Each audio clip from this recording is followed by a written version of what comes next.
How much of your life actually belongs to you?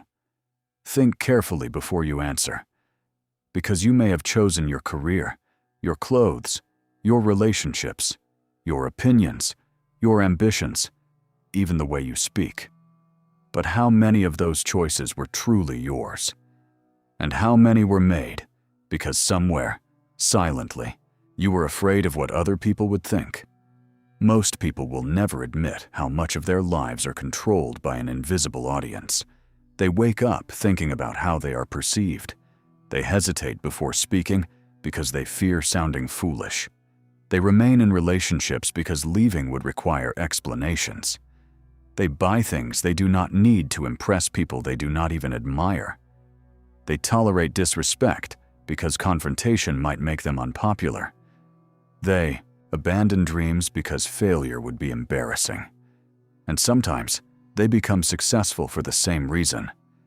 Not because they wanted the life they built, because they wanted someone else to look at it and say, "You made it." This is one of the quietest forms of slavery, and almost nobody calls it slavery. Nearly 2,000 years ago, Epictetus understood something about freedom that the modern world still struggles to accept. He was born into slavery. His body belonged to another man. His circumstances were controlled by forces he could not command. Yet from that condition emerged one of the most radical ideas in philosophy. Some things are within your control, others are not. Your judgments, your choices, your intentions, your actions, these belong to you. Other people's opinions, their praise, their criticism, their acceptance, their rejection, their interpretation of your character, those do not. And the moment you make your peace dependent on something you cannot control, you hand your freedom to chance. This sounds simple. Living it is not. Because human beings are built to care about belonging. Rejection hurts. Humiliation hurts. Being misunderstood hurts. Walking into a room and feeling unwanted hurts. But something far more dangerous happens when avoiding that pain becomes the organizing principle of your life. You begin editing yourself. At first, only slightly. You laugh when you do not find something funny. You agree when you actually disagree. You say yes when your mind is screaming no. You remain quiet because speaking might create tension. You pretend something did not hurt because you do not want to appear sensitive. You hide ambition because people may call you arrogant. You hide weakness because people may call you fragile. You hide success because someone might become jealous. You hide failure because someone might judge you. Slowly, you become a collection of adjustments, different versions of yourself for different rooms. One version at work, another around friends, another with family, another online. And eventually something disturbing happens. You become so skilled at adapting to other people's expectations that you no longer know which version is actually you. That is the price of approval nobody talks about. You may gain acceptance while losing identity. Look at modern life. Millions of people carry a device in their pockets that allows strangers to approve or reject them every minute of the day. A photograph becomes a measurement. A comment becomes a judgment. A number becomes evidence of worth. Views, likes, followers, attention. You post something, then check, again and again. Why? Because beneath the technology lies an ancient question. Do they accept me? And corporations have learned how powerful that question is. But the problem did not begin with social media. It began much earlier. Maybe with the parent you desperately wanted to impress, the teacher whose approval made you feel intelligent, the friends who taught you that belonging required imitation, the relationship where affection disappeared whenever you established a boundary, the workplace where obedience was rewarded more than honesty. Eventually, you learned a dangerous equation. Approval means safety. Disapproval means danger. So you became good, useful, agreeable, predictable, easy to understand, easy to manage, and perhaps everyone liked you. But did you like the person you had to become to make that happen? That question changes everything, because there is a difference between being a good person and being terrified of disappointing people. There is a difference between kindness and submission, between humility and self-erasure, between cooperation and cowardice. You can respect another person's opinion without allowing that opinion to become your identity. Epictetus would force you to confront a brutal truth. If another person's praise can make you feel superior, their criticism can make you feel worthless. The door works both ways. You cannot give someone the power to crown you without also giving them the power to condemn you. That is why chasing praise is more dangerous than it appears. Every compliment feels good. Every recognition feels rewarding. But if you begin needing them, you have created a dependency. Soon you are no longer asking, "What is right?" You are asking, "What will they approve?" You are no longer asking, "What do I believe?" You are asking, "What can I say without being rejected?" You are no longer living, you are performing. And the audience may not even be watching. That is perhaps the cruelest part. The people whose opinions dominate your thoughts are often thinking about themselves. You replay an embarrassing moment for years. They forgot it in minutes. You hesitate to start because people might laugh. Most will barely notice. You worry that everyone is judging your appearance. They are worrying about theirs. You spend enormous emotional energy managing an audience that largely exists inside your imagination. Ask yourself something uncomfortable. What would you attempt if nobody could laugh at you? What would you stop doing if nobody could criticize you? Who would you leave? What would you begin? What would you say? How would you dress? Where would you go? What dream would you admit? What boundary would you finally establish? Your answers reveal the distance between your actual life and the life fear has permitted you to live. Epictetus does not promise that people will understand you when you become freer. Some will not. Some may dislike you more. Some relationships may change. Because when a person who always said yes begins saying no, the people who benefited from the yes often call the change selfish. When someone stops explaining every decision, others may call them arrogant. When someone stops seeking permission, people accustomed to influencing them may become uncomfortable. That discomfort is information. Do not immediately run from it. Observe it. Because the first test of your freedom will not come when everyone applauds your transformation. It will come when someone disapproves. And in that moment, you will discover whether you truly changed or whether you were only waiting for permission to become yourself. Imagine that tomorrow, someone you respect misunderstands you completely. They form an opinion about you that is unfair. You explain yourself once, they refuse to understand. What happens inside you? Do you continue explaining? Do you become angry? Do you replay the conversation all night? Do you begin constructing imaginary arguments in your mind, trying to find the perfect sentence that would finally make them see who you really are?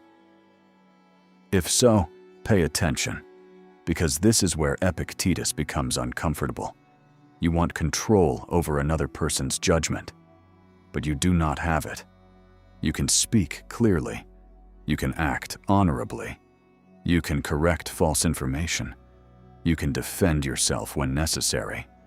But after that, their judgment belongs to them, not you. And every hour you spend trying to control it is an hour spent fighting outside your territory. Now bring this closer to your own life. Think of someone whose approval still matters too much. You probably already know who it is. Maybe your father, your mother, your partner, your boss, a friend, someone from your past, maybe even people on the internet whose names you do not know. Now imagine disappointing them. Notice what happens inside your body. Tension? Fear? The urge to explain? That reaction tells you where another person may still have authority over your inner life. And this is not about becoming cold. It is not about saying, "I don't care about anyone." That is often wounded pride pretending to be strength. The goal is different. Care about people. Listen to criticism. Learn from those wiser than you. Admit when you are wrong, but stop treating every negative opinion as an emergency. Not all criticism deserves obedience. Not every accusation deserves defense. Not every misunderstanding deserves correction. Not every invitation deserves acceptance. Not every disappointment is your responsibility. This is where freedom becomes practical. Someone asks you for something you do not want to do. Your instinct says no. But before you speak, another thought arrives. What will they think of me? And suddenly you say yes. You have just exchanged your time for approval. Maybe it costs 1 hour. Maybe an evening. Maybe years. This pattern becomes especially dangerous because each individual surrender seems small. One more favor. One more uncomfortable gathering. One more responsibility you never wanted. One more silence when you should have spoken. One more apology for something that wasn't wrong. But small betrayals accumulate. Eventually, you wake up exhausted and resentful, surrounded by commitments you accepted because you were afraid of one simple sentence. No. Try something. The next time you want to refuse a request, do not immediately create a courtroom defense. Say, "I can't do that." Or, "That doesn't work for me." Then stop. Feel the silence. Your mind may panic. Explain more. Make them understand. Give them a reason. Prove you are still good. Resist. You are discovering something important. Boundary does not require unanimous approval to be valid. Someone can dislike your decision, and your decision can still be correct. Someone can feel disappointed, and you can still be a decent person. Someone can call you selfish, and you can still be acting responsibly. This is difficult because many people were taught that being loved means being convenient. So inconvenience feels like guilt. But consider what happens when you never disappoint anyone. You become available to everyone except yourself. Your time becomes public property. Your energy becomes negotiable. Your priorities wait until everyone else's priorities are satisfied, and everyone else's priorities are never finished. Then years pass. That is the danger. Not one argument, not one rejection. Years. A life can disappear while someone is trying to avoid making other people uncomfortable. Epictetus asks you to return attention to what belongs to you. Your character, your choices, your response. Suppose someone insults you. Their words belong to them. What happens next belongs partly to you. You can carry the insult for 3 days. You can retaliate immediately. You can question whether there is truth inside it. You can ignore it. You can leave. The external event may not be yours. Your relationship with it is. That distinction is power. Think about how often people control you without touching you. A facial expression changes your mood. A delayed message creates anxiety. A sarcastic comment ruins your evening. Someone unfollows you, and you wonder what you did. Someone receives more recognition, and suddenly your own progress feels smaller. Nobody entered your mind physically, yet your inner state changed according to external signals. This is exactly where training begins. The next time criticism arrives, Create a pause. Do not immediately defend. Ask, is it true? If it is true, use it. If it is false, why must it destroy you? This is one of the sharpest Stoic responses available. Truth can improve you. Falsehood does not define you. So what exactly are you afraid of? Often the answer is reputation. You want everyone to have the correct picture of you. Impossible. Some people will think you are arrogant because you are quiet. Others will think you are weak because you are kind. Some will interpret boundaries as hostility. Others will interpret generosity as weakness. One person will admire the quality another person despises. Which version will you control? None of them completely. So build something stronger than reputation. Character. Reputation is what people believe you are. Character is what you are when their belief disappears. This is where many people reverse their priorities. They protect the image and neglect the person. They want to appear disciplined more than they want to become disciplined. Appear successful more than become capable. Appear confident more than develop courage. Appear happy more than build a meaningful life. Social approval rewards appearances quickly. Character takes years. But when the room empties, appearance cannot carry you. Character can. And you know where yours is weak. Nobody needs to tell you. You know where you seek applause. You know which person can still make you feel small with one sentence. You know where you pretend. You know what you hide. So ask yourself now, how much are you willing to sacrifice to remain liked? Your opinions, your boundaries, your ambitions, your dignity, your life? Because eventually, approval sends you the bill, and the price is usually paid in pieces of yourself. There will come a moment when you must choose, not dramatically. Maybe nobody else will even notice. Someone will pressure you, criticize you, mock your ambition, question your decision, and the old instinct will appear. Change yourself so the discomfort disappears. That moment is the training. Stay. Feel the discomfort. Do not attack. Do not perform. Do not beg to be understood. Simply remain aligned with what you know is right. Let them think. Let them speak. Let them misunderstand. And watch what happens. You survive. Nothing inside you collapses. The world continues. And suddenly you understand something that cannot be learned from a quotation. Disapproval is uncomfortable, but it is not captivity unless you obey it. One day, whether you are ready or not, the audience will disappear. The people you tried to impress will move on. The colleagues whose recognition seemed essential will belong to another chapter. The strangers who judged you will forget your name. The people who criticized your choices will become occupied with their own lives. And you will be left with one person. You. That is why the question was never whether people would approve of your life. The question was whether, when everything became quiet, you could respect the person who lived it. Epictetus understood that freedom begins when you stop demanding from the external world what only your character can provide. You cannot command admiration. You cannot guarantee respect. You cannot prevent betrayal. You cannot force understanding. You cannot make everyone recognize your intentions. But you can decide what kind of person you will be when those things are denied. That is your territory. Protect it.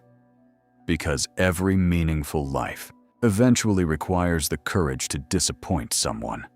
Perhaps you choose a different career than your family expected. Perhaps you end a relationship everyone thought was perfect. Perhaps you refuse an opportunity because the price violates your principles. Perhaps you begin again at an age when people think you should already have everything figured out. Perhaps you pursue something that makes no sense to anyone around you. They may talk. Let them. People have opinions about roads they never had the courage to walk. You cannot build your destiny according to spectators. They do not carry the consequences. You do. If you surrender your dream because someone laughs, they will not wake up 10 years later carrying your regret. You will. If you remain in the wrong life to satisfy expectations, those expectations will not feel the emptiness. You will. If you continually betray your boundaries to keep someone close, they will not pay the psychological cost. You will. So understand the transaction before you make it. Approval feels free. It is not. Sometimes the price is authenticity. Sometimes time. Sometimes dignity. Sometimes decades. And this does not mean ignoring wise counsel. The foolish person rejects every criticism. The free person evaluates criticism without becoming owned by it. If someone tells you something difficult, examine it. Maybe they are right. Freedom does not mean protecting your ego from truth. It means refusing to surrender your judgment merely because another person has an opinion. Listen, examine, decide, then accept the consequence. That is adulthood, and consequence matters. You may lose people when you become more honest. Some will respect you more. Others will disappear.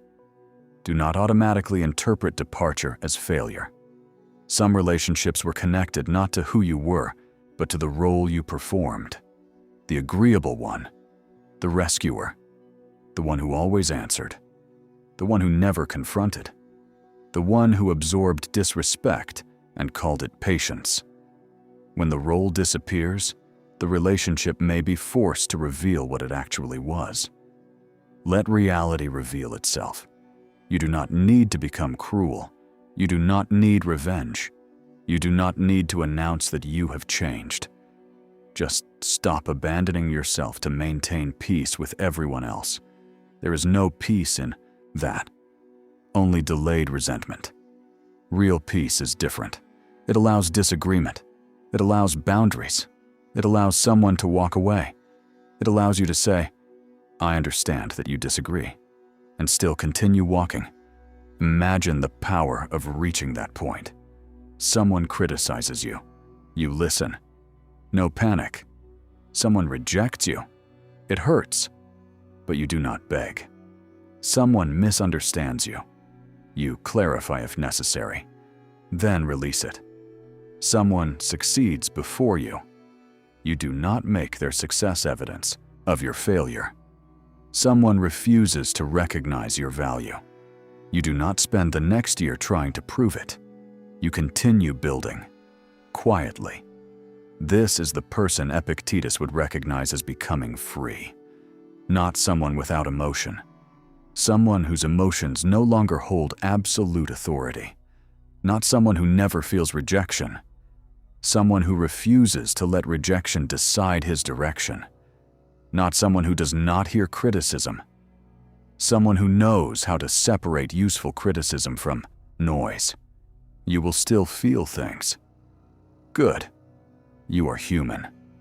The objective was never numbness. The objective is sovereignty. To feel fear without automatically obeying fear. To feel embarrassment without abandoning the attempt. To feel rejection without abandoning yourself. To feel loneliness without running back to what destroyed your peace. To hear laughter and continue. To hear doubt and continue. To hear praise and remain grounded. Because praise can control you too. Remember that. If criticism is one chain, praise can become another. When people begin admiring the new version of you, be careful not to build another prison. Do not stop living for critics only to begin living for fans. Do what is right because it is right. Develop discipline because discipline strengthens you. Speak truth because truth matters. Build because building matters. Train because training matters. Learn because ignorance limits you. Become stronger because strength expands what you can carry. Let applause be applause. Let criticism be criticism. Neither should become your master. And now return to the question from the beginning. How much of your life actually belongs to you? Maybe the answer is uncomfortable. Good. Then today can become the moment you begin reclaiming it. Not through some dramatic transformation, through small acts of courage. Say no once when you mean no. Speak once when you would normally remain silent from fear. Stop explaining one decision that requires no explanation. Post the work. Apply for the opportunity. Begin the project. Wear what you want. Leave the room where disrespect has become normal. Accept that someone may misunderstand you. Do one thing your fear of judgment has been preventing you from doing. Then tomorrow, do another. Freedom is built through repetitions. Every time you act according to principle instead of applause, you strengthen something inside yourself. Eventually, the question changes. Instead of asking, "What will they think?" you begin asking, "What do I think? Is this right? Is this worthy of me? Can I respect this decision tomorrow?" Those are better questions. Because one day, your life will be behind you. Imagine yourself at the end of it.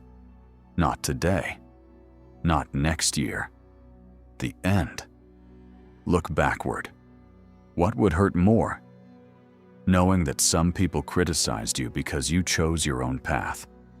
Or realizing you never chose your own path because you were afraid they might. Think carefully. You only receive one life, one sequence of years, one opportunity to become the person you could become. Do not hand that opportunity to an imaginary jury. They are not coming with you. Walk your path.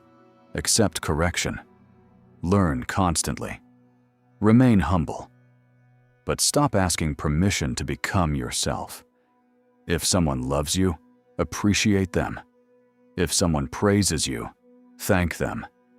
If someone criticizes you, examine it. If someone rejects you, survive it. If someone misunderstands you, let truth and time do what explanations sometimes cannot. Then continue. Because the strongest person in the room is rarely the person receiving the most approval. It is often the person who no longer needs the room to approve before he can act.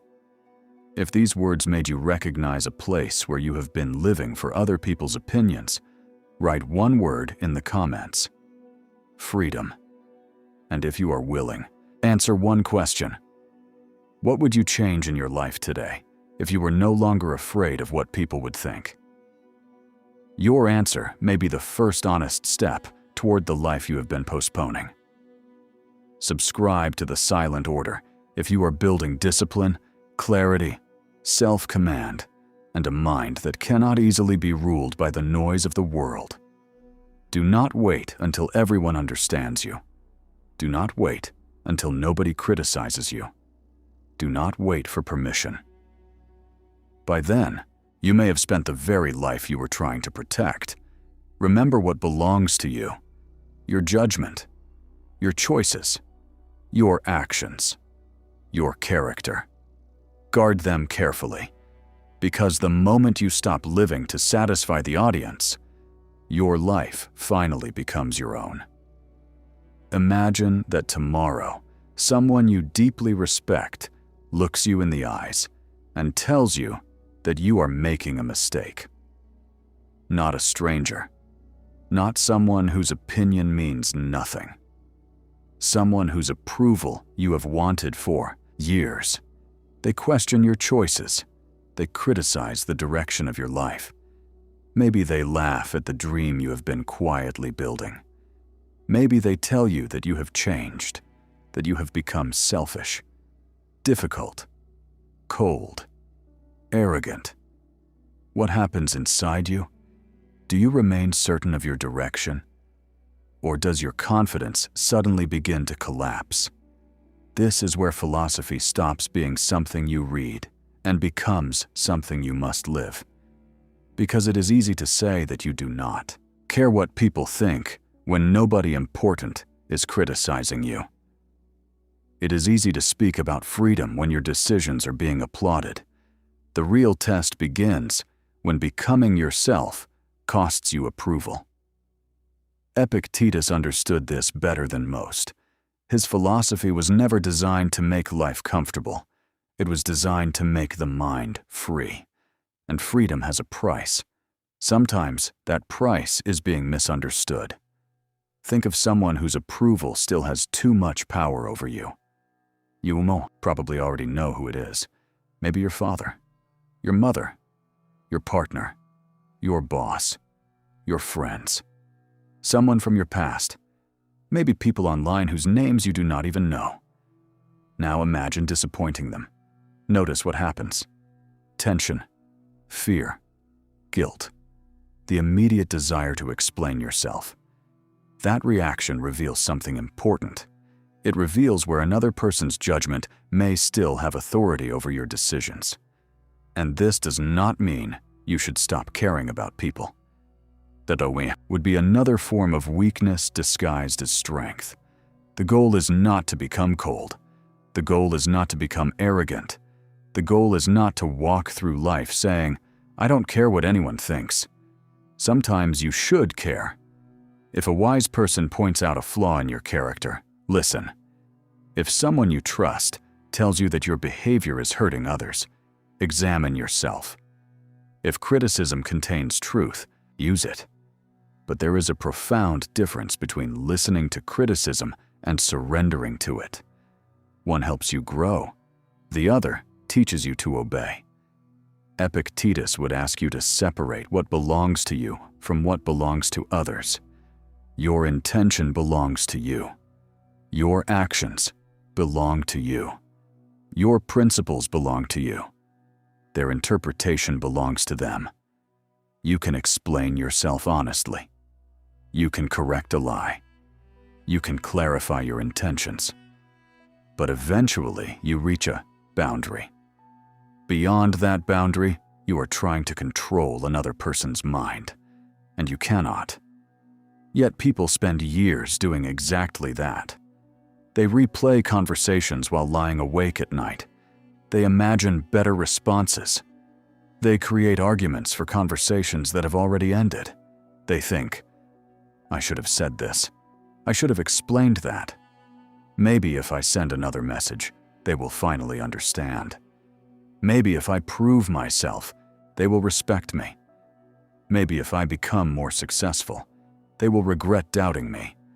And without realizing it, they remain emotionally attached to the very judgment they claim not to care about. This is another prison.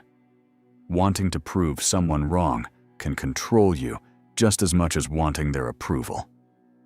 If your entire success is built around making someone regret rejecting you, that person is still influencing your direction. They may no longer be in your life, but they are still inside your decisions. Freedom means something more difficult. You stop performing even for your enemies. You stop building your life as revenge. You build because the life itself is worth building. Now look at your everyday behavior. Someone asks you to do something you do not want to do. Your instinct says no.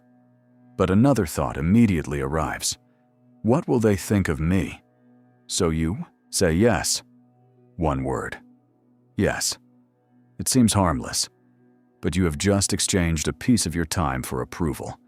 Maybe it costs you an hour, maybe a weekend, maybe several years, because the pattern rarely remains small. One favor becomes another. One uncomfortable obligation becomes another. One silence becomes another. One boundary abandoned becomes another. You continue being available, helpful, understanding, patient, until something changes. Resentment appears. You begin feeling angry at people for asking from you what you trained them to expect. This is uncomfortable to admit. But sometimes, people continue crossing your boundaries Because you never truly established any. You said yes while wanting to say no.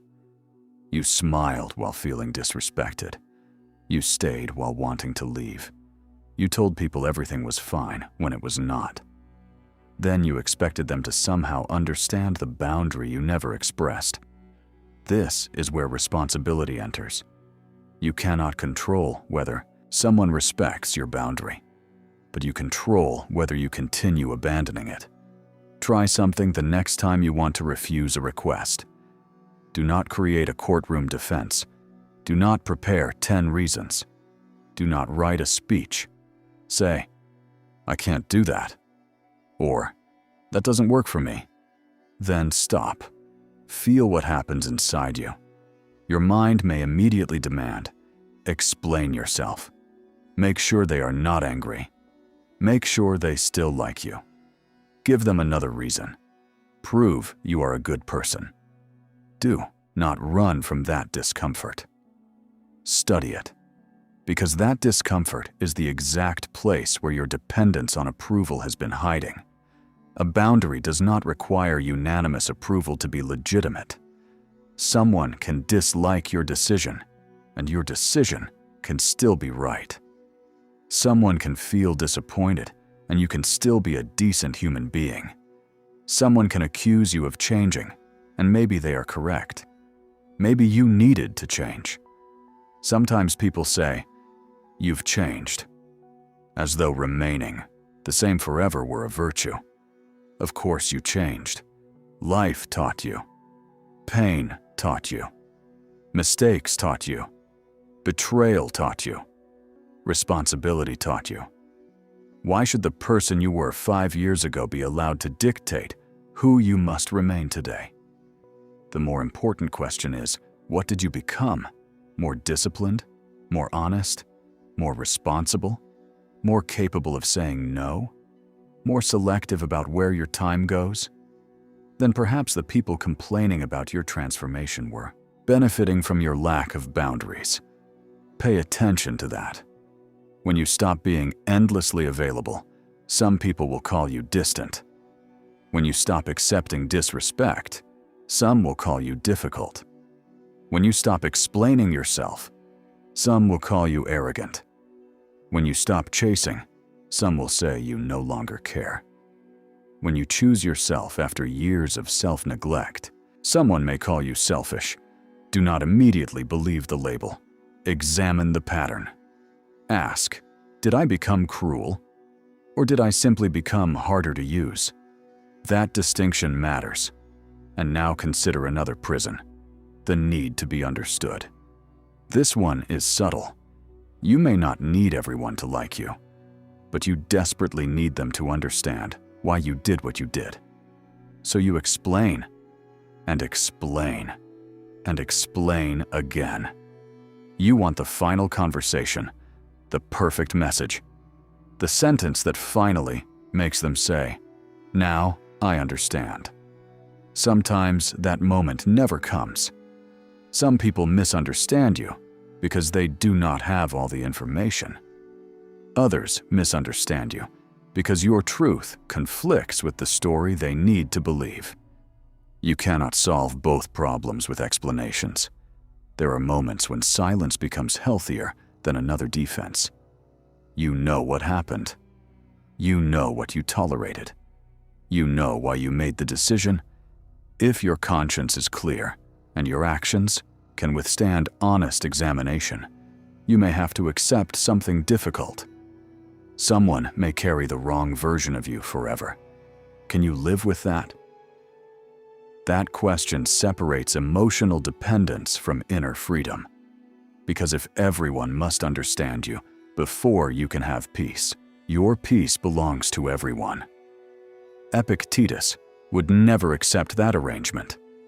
Your peace must be built somewhere more stable, inside your relationship with your own character. This is why reputation is dangerous when confused with identity. Reputation is what other people believe you are. Character is what you actually practice. One can change overnight. The other takes years to build. A rumor can damage reputation. A mistake can damage reputation. Someone's resentment can damage reputation. But none of those things automatically destroy character. Only you can surrender that through your actions. So stop trying to control every version of yourself living inside other people's minds. You cannot. To one person, you will be generous. To another, naive. To one, confident. To another, arrogant. To one, disciplined. To another, obsessed. To one, quiet. To another, weak. To one, ambitious. To another, greedy. Which one is the real you? None of their opinions can answer that completely. Your repeated choices answer it. Your behavior, when nobody is watching, answers it. Your actions, when there is nothing to gain, answer it. Your integrity, when dishonesty would be easier, answers it. Build there. Because something strange happens when you stop spending so much energy managing perception. You suddenly have energy to build reality. Instead of trying to look disciplined, you become disciplined.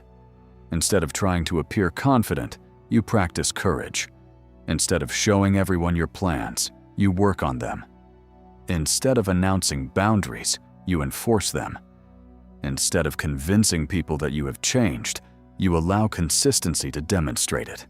And gradually, your life becomes quieter, but stronger. Now ask yourself something you may have avoided for years. What have you not done because you are afraid of looking foolish? What project have you postponed? What conversation have you avoided? What skill have you refused to learn because being a beginner would embarrass you? What dream have you hidden because someone might laugh? Most people want confidence before action. They say, "When I feel ready, I'll begin." But confidence usually comes after surviving embarrassment. You begin badly. You fail publicly. You say the wrong thing. You learn. You improve. And eventually you discover that embarrassment did not kill you. That discovery creates courage. The person who cannot tolerate looking foolish cannot become exceptional at anything. Every master was once visibly incompetent. Every strong person once struggled. Every knowledgeable person once asked basic questions. Every successful creation passed through a stage where it could have been mocked. The fear of judgment keeps people permanently inside what they already know. Safe, predictable, average. So the next time you feel embarrassed about beginning, remember, you are not afraid of failure alone. You are afraid of witnesses. Remove the imaginary audience from your mind. Do the work. Because those people are not coming to rescue you from the regret of never trying. And one day, the opinions that seemed enormous will become strangely small. The person who mocked you may disappear from your life. The colleague you wanted to impress may move away. The friend whose acceptance seemed essential may become someone you barely remember. But the consequences of the choices you made because of them may remain. This is why the question cannot be, will they approve? The question must become, can I respect this decision when I am alone? That is a harder standard, but it is yours. And when you begin living according to it, something remarkable starts happening. You no longer need every room to welcome you. You no longer need every person to understand you. You no longer need every criticism answered. You no longer need every accusation defeated. You can listen, consider, correct yourself when necessary, and continue. That is not indifference. That is maturity. Because the goal was never to become someone who feels nothing when judged. The goal is to become someone who can feel the judgment and still choose his own direction. There will come a day when nobody's opinion about you will matter anymore. Not your bosses, Not your families. Not your friends. Not the strangers who criticized you. Not the people you tried desperately to impress. Not even the people who once made you feel that you were never enough. One day, all of those voices will become silent. And when that day comes, one question will remain. Did you actually live your own life? Or did you spend it trying to become acceptable to everyone else? That is the question Epictetus forces us to confront. Because time does not return what fear steals from you. The years you spend waiting for permission are still years. The opportunities you abandon because someone might laugh do not wait forever. The words you never speak because someone might disagree eventually become silence. And the person you could have become does not remain available indefinitely. At some point, hesitation becomes a decision. Avoidance becomes a lifestyle. And fear becomes a prison without visible walls. You may never hear the door lock. You simply wake up one day and realize you have spent years living according to expectations you never consciously chose. That is why freedom cannot begin tomorrow. It begins in the next decision. Not with a speech, not with rebellion, not with announcing to everyone that you no longer care what they think. Real freedom is quieter than that. Someone criticizes you. You listen. You examine the criticism. If there is truth in it, you improve. If there is no truth in it, you release it. Someone rejects you. It hurts, but you don't abandon yourself to regain their acceptance. Someone misunderstands you. You clarify when necessary. Then you continue living. Someone mocks your ambition. You return to work. Someone doubts you. You don't waste your life trying to convince them. You build. This is where the philosophy becomes action. Epictetus taught that the person who wants to be free must stop demanding control over what does not belong to him. Other people's minds do not belong to you. Their opinions do not belong to you. Their reactions do not belong to you. Their expectations do not belong to you. But your response does. Your discipline does. Your character does. Your decisions do. Your effort does. That is where your power begins. And once you understand this, something changes. You stop entering every room asking, "Do they like me?" Instead, you begin asking, "Do I respect who I am becoming here?" That single question can change your relationships, your career, your friendships, your ambitions, your entire life. Because some environments reward the worst version of you.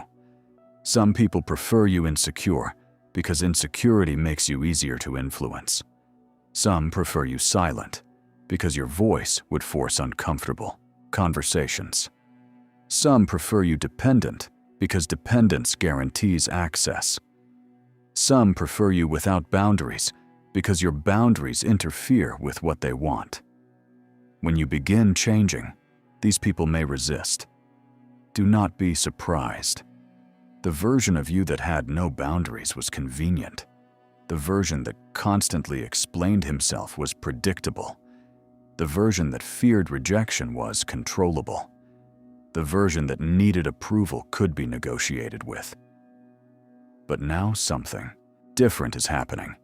You are learning to remain calm when someone is disappointed. You are learning to survive being misunderstood. You are learning that saying no does not make you cruel. You are learning that another person's anger does not automatically mean you did something wrong. You are learning that loneliness is sometimes the price of refusing the wrong company. And perhaps most importantly, you are learning that rejection does not reduce your value. It only reveals incompatibility. This does not mean every person who leaves was wrong. Sometimes you are wrong. Sometimes your behavior needs correction. Sometimes your pride hides behind words like boundaries and independence. Be careful. Stoicism is not permission to become emotionally irresponsible. Freedom requires self-examination. Ask yourself, am I protecting a principle or protecting my ego? Am I setting a boundary or punishing someone? Am I refusing approval or pretending not to care because I am wounded? Am I being strong or simply afraid of vulnerability? Those questions matter because the purpose is not to become untouchable. The purpose is to become truthful. Truthful about yourself. Truthful about others. Truthful about what you control. And truthful about what you must release. You do not need to win every argument. You do not need the final word. You do not need everyone who hurt you to understand what they did. You do not need the apology before you move forward. You do not need the people who doubted you to witness your success. You do not need revenge disguised as achievement. You need something far more difficult. Peace without permission. Think about that. Peace without permission. Not peace because everyone finally agrees with you. Not peace because the person who rejected you comes back. Not peace because your family finally understands your choices. Not peace because the internet applauds you. Peace because you examined your life honestly and decided to stand behind your choices. That kind of peace cannot easily be taken away. And perhaps you are thinking, but what if I lose people? You might. Freedom has consequences. Every honest life has consequences. But ask yourself another question. What are you losing when you constantly abandon yourself to keep everyone else? How many times can you betray your own instincts before you stop trusting yourself? How many times can you say yes while wanting to say no before resentment replaces kindness? How many dreams can you postpone before postponement becomes your identity? How many years are you willing to exchange for acceptance? Eventually, approval sends you the bill. And sometimes, the bill is your entire life. So begin small. Do not try to transform yourself overnight.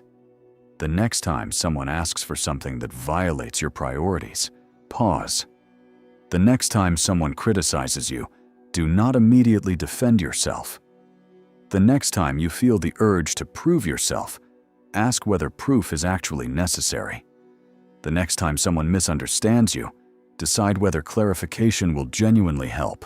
The next time you are afraid to begin something because people may laugh, begin anyway.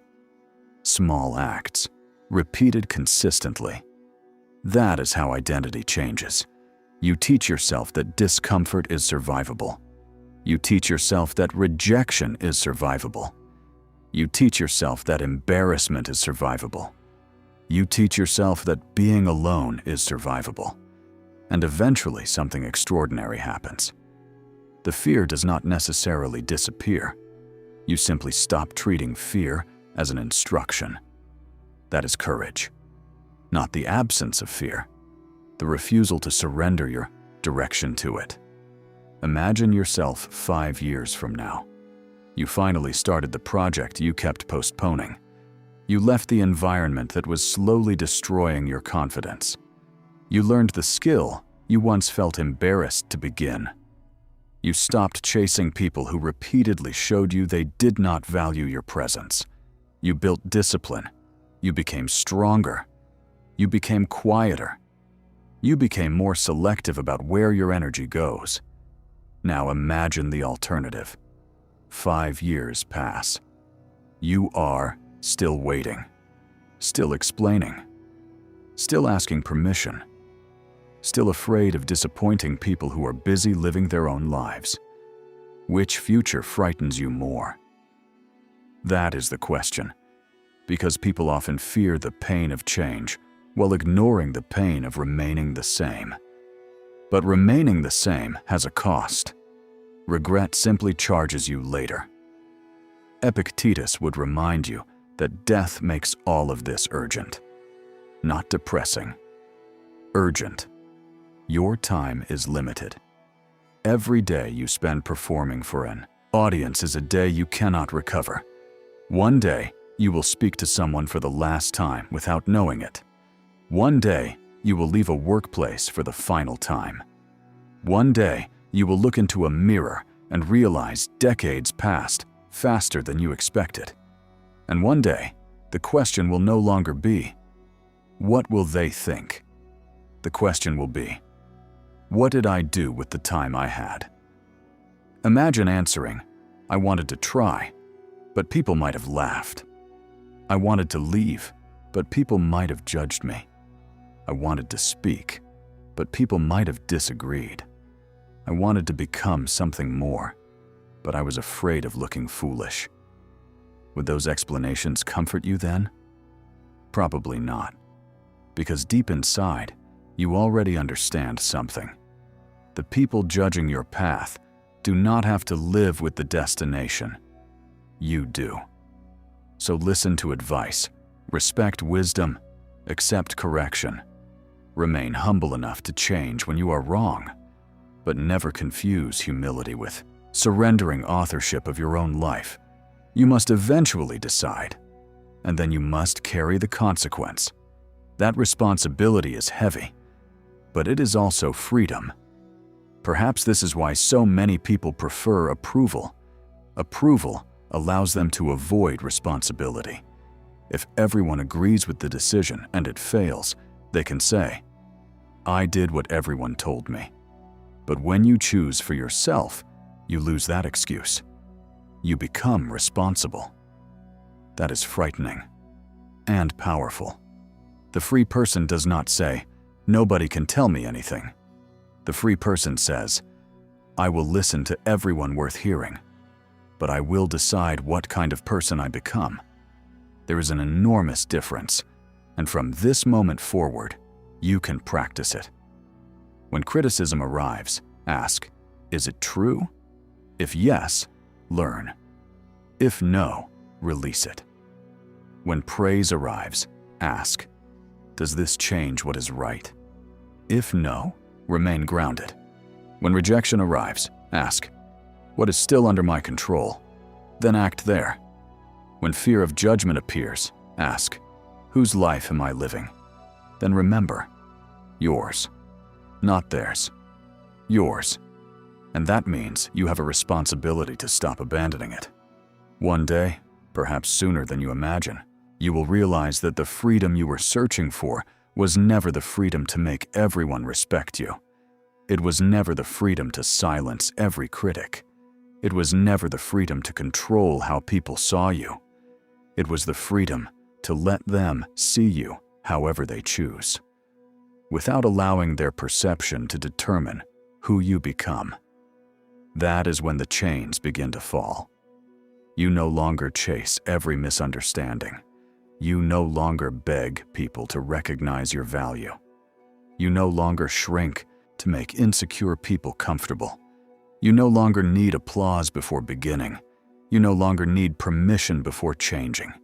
And you no longer confuse rejection with failure. You simply continue. Not arrogantly, not angrily, quietly. Because you finally understand the difference between your life and their opinion of it. One is reality, the other is noise. So before you leave, answer one question honestly. What would you change in your life today if you were no longer afraid of what people would think? Do not answer quickly. Think about it, because somewhere inside, your answer may be the life you have been postponing. If this message spoke to something you have been carrying silently, write one word in the comments. Freedom. Let that word mean something. Let it mean that from today forward, you will listen without automatically obeying. You will love without losing yourself. You will accept criticism without becoming defined by it.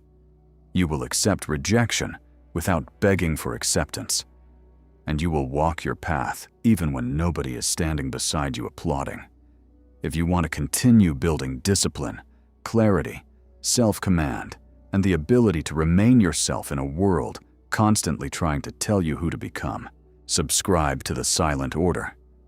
Not because you need another voice telling you what to think, but because this is a place for people learning how to think for themselves. Remember what Epictetus understood centuries ago. Your reputation can belong to the world. Your character cannot. Your circumstances can change. Your character remains your responsibility. People can misunderstand you, reject you, criticize you, forget you, but they cannot decide who you become unless you give them that authority. So let them talk. Let them doubt. Let them misunderstand. Let them walk away if they must. You have something more important to protect, the person you are becoming. And when the noise becomes loud again, when the old fear returns, and you feel yourself asking what everyone else will think, remember this. You were not given your life to spend it auditioning for someone else's approval. Live it, and let them think whatever they want.